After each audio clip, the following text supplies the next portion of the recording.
Bismillahirrahmanirrahim. Assalamualaikum warahmatullahi wabarakatuh. Alhamdulillah. Alhamdulillahirabbil alamin wassalatu wassalamu asrofil anbiya'i wal mursalin sayyidina Muhammadin wa ala alihi wa sahbihi ajma'in. Rabbi israh li sadri wa yassir li amri wahlul 'uqdatam min lisani yafqahu qawli. Halo teman-teman sekalian, sahabat yang mulia, apa kabar? Alhamdulillah, kita berjumpa lagi di Dunia Maya dalam keadaan sehat walafiat. Dan oleh karena itu jangan pernah lupa untuk selalu bersyukur kepada Allah Subhanahu wa taala yang telah memberikan begitu banyak karunia kepada kita sehingga mustahil kita bisa menghitungnya. Di antaranya adalah karunia kesehatan, karunia kesempatan, karunia umur panjang yang barokah, dan tentu karunia yang paling agung adalah karunia iman dan Islam. Karena dengan keduanya itulah kita akan selamat fid dunya wal akhirah.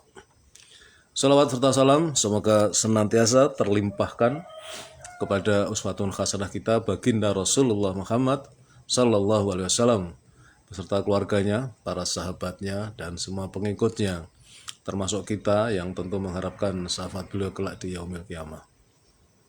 Teman-teman sekalian, alhamdulillah di pagi hari pada subuh yang sejuk ini ya, kita bisa bertemu kembali meskipun di dunia maya, tentu ini karena kehendak Allah.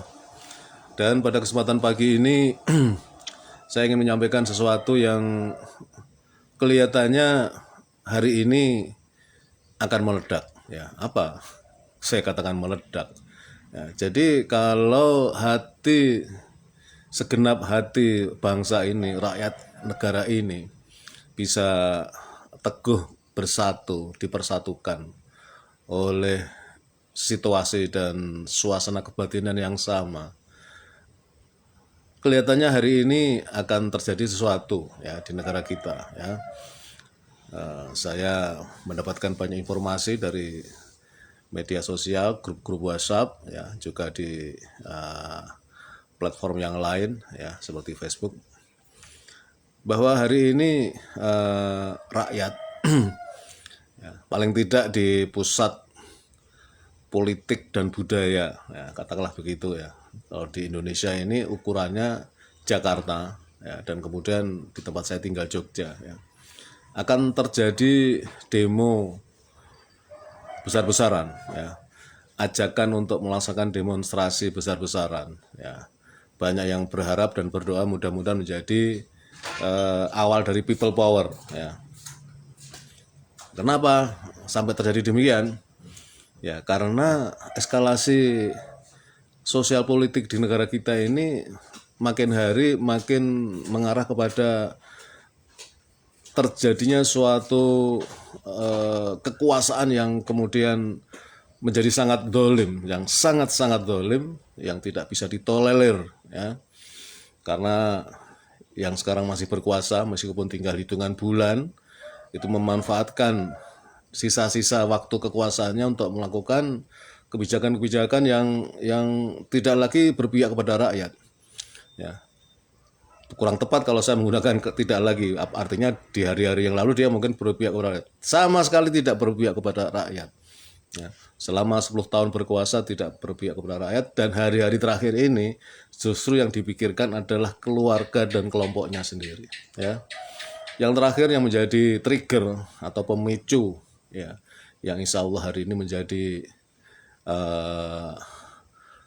titik kulminasi lah ya dari suasana yang senyap ya, rakyat diam, rakyat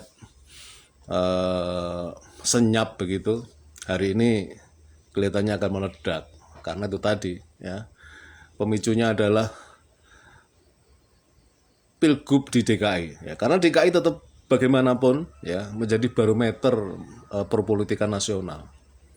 Seperti kita ketahui ya, pemilihan gubernur yang nanti serentak di Indonesia ini ya pada bulan September kalau tidak salah ya, sobat, November atau September, November ya. Tapi sekarang sudah mulai proses-proses untuk memunculkan siapa calon-calon gubernur dan wakil gubernur ya. Di DKI ini ya, karena ada aturan ya, electoral threshold itu 20%, sehingga bagi partai politik yang tidak memiliki kursi ya di DPRD masing-masing daerah itu minimal 25% ya, tidak bisa mengusung pasangannya sendiri ya, sehingga paslonnya sendiri maksud saya, sehingga dia harus mengajak atau berkoalisi dengan partai yang lain. Dan kemarin itu Mahkamah Konstitusi di luar dugaan ya membatalkan atau lebih tepatnya memutuskan untuk kembali kepada aturan ya yang tidak lagi berbasis electoral threshold ya. Jadi tidak harus partai politik yang memiliki kursi 25% di DPRD wilayah itu yang punya hak untuk memilih atau mengeluarkan calonnya sendiri. Di bawah itu sudah boleh ya. Nah, sehingga seperti kita ketahui bahwa kalau kita bicara di DKI, maka calon yang paling kuat itu adalah Anies Baswedan, mantan capres, yang juga sebelumnya adalah mantan gubernur yang dianggap berhasil, sukses. Ya, tetapi oleh penguasa, ya, bagaimana caranya supaya diupayakan Anies Baswedan tidak bisa mencalonkan lagi, karena kalau Anies mencalonkan ya, jika tidak ada kecurangan ya, maka Anies menang. Kalau Anies menang ini adalah berarti Anies dapat panggung lagi 5 tahun ke depan, yang notabene nanti 2029 ada pilpres lagi. Anies sangat berkemungkinan untuk bisa menang, karena yang kemarin 2024 sesungguhnya dia yang menang, tapi karena dicurangi ya, dan kemudian diperkuat oleh keputusan MK yang kemarin mendukung penguasa. Nah, hari ini MK kelihatannya tersadar dari tidurnya, sehingga kemudian membuat keputusan yang memihak kepada rakyat. Tetapi ternyata penguasa kemudian melakukan suatu intervensi yang memang selama ini sudah menguasai parlemen di Senayan ya, sehingga kemudian di Senayan muncullah kegiatan rapat-rapat yang sangat maraton ya, sesingkat-singkatnya, secepat-cepatnya untuk mengeluarkan keputusan bahwa aturan yang dipakai adalah aturan MA yang dikeluarkan oleh Mahkamah Agung ya, bahwa untuk salah satu poin bahwa untuk calon gubernur atau wakil gubernur itu bisa sekurang-kurangnya usia 30 tahun. Ini kan artinya anaknya penguasa itu yang nomor 2 itu yang notabene baru nanti bulan sekitar November berusia 30, dia bisa mencalonkan lagi ya, yang dengan aturan MK ini dia nggak bisa mencalonkan, dan kemudian Anies bisa mencalonkan karena tidak lagi dipakai electoral threshold yang 20%. Nah, ini rakyat marah.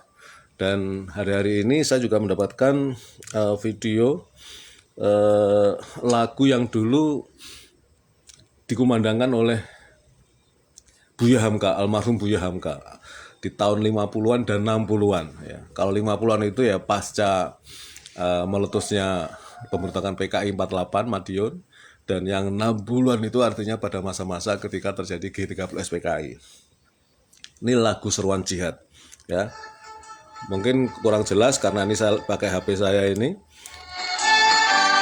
tapi kurang lebih seperti ini kawan-kawan. Tentu bagi sebagian kalian yang mendengar Allahu Akbar, Allahu Akbar, Allahu Akbar. Alam suci menyentuh kalbu berjuang, maju serentak membela kebenaran untuk negara, bangsa dan kemakmuran. Hukum Allah tegakkan, hukum Allah tegakkan. Allahu Akbar, Allahu Akbar, Allahu Akbar. Ini 5 menit, jadi saya potong saja di sebagian di ujung lagu mungkin kategori Mars ini ya, karena membangkitkan semangat. Itu ada ajakan untuk berjihad ya. Jadi ini beredar, ya. Artinya ini adalah memberikan satu dorongan motivasi kepada umat supaya berani melawan kezaliman. Ya, ini udah luar biasa ini. Jadi negeri ini milik rakyat, negeri ini milik bangsa ini, bukan milik keluarga si penguasa itu, ya, bukan milik kelompok si penguasa itu.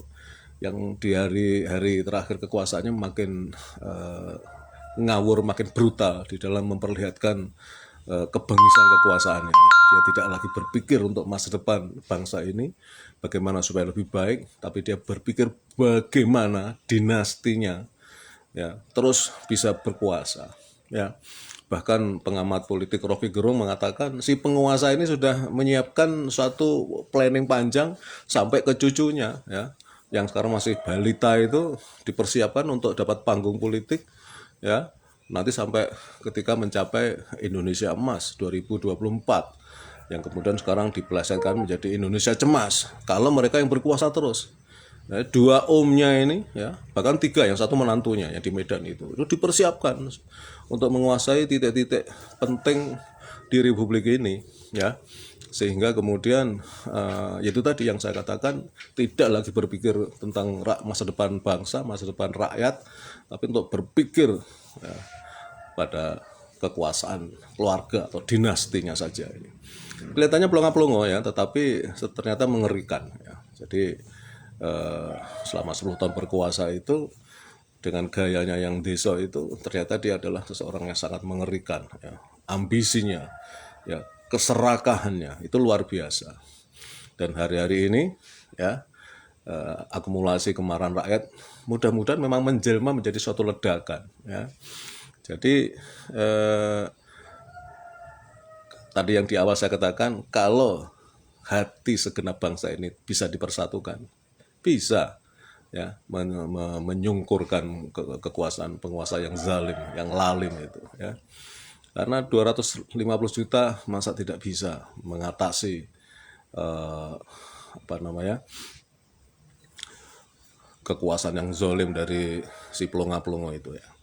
Jadi mudah-mudahan akumulasi dari kekuatan rakyat ini yang dihimpun oleh para aktivis, ya, bisa kembali menegakkan demokrasi yang sejati, bukan demokrasi abal-abal yang direkayasa oleh penguasa dengan semaunya sendiri, ya. Jadi lagu yang dikumandangkan oleh Buya Hamka dulu, panggilan berjihad, ya, dengan takbir yang membuat kita sebagai umat Islam yang mayoritas bisa dibangkitkan lagi. Ini bukan soal bagaimana, soal masa depan bangsa, ya. Bukan kemudian semaunya penguasa itu, ya. Maka secara pribadi saya juga berdoa mudah-mudahan kehendak rakyat ini, karena suara Tuhan suara rakyat, atau suara rakyat suara Tuhan, ya. Tetapi yang jelas bahwa Allah sudah menegaskan bahwa suatu kaum tidak bisa mengubah nafsunya sendiri kecuali dengan kemauannya. Ya, Allah tidak akan mengubah nasib suatu kaum kecuali kaum itu sendiri yang mengubahnya. Kalau kaum ini adalah bangsa ini diam saja, manut, ya sudah, ya, nasibnya akan dikangkangi terus oleh penguasa yang zalim itu. Demikian teman-teman, ya, kita semua berdoa, ya. Ini demi kebaikan bangsa, ya, bukan provokasi, tetapi memang sudah sangat-sangat keterlaluan. Ya, kalian bisa menyaksikan di banyak medsos, ya, tokoh-tokoh politik, tokoh-tokoh bangsa yang lurus, ya, itu sudah mulai bersuara, ya, karena kezaliman sudah tidak bisa ditolerir, ya. Ini adalah figur Fir'aun zaman now yang kezalimannya sudah begitu brutal, seenaknya semaunya, harus dihentikan. Nah, kalau tidak dihentikan, ya, bangsa ini, masa depan bangsa ini akan sangat berbahaya. Karena kenapa dia terus bisa bertahan? Dia di backing, kalau bahasanya siapa itu namanya, Gus siapa itu yang dari Nahdlatul Ulama itu, backingnya itu adalah dari daratan Cina sana itu. Dia merasa bisa berani seperti itu, ya. Ditambah kemudian dengan aparat yang ya itu tadi, di level-level pimpinannya sudah dikasih kekuasaan, dikasih jabatan, dikasih duit, sehingga semua pro dia, tidak pro rakyat lagi. Ya.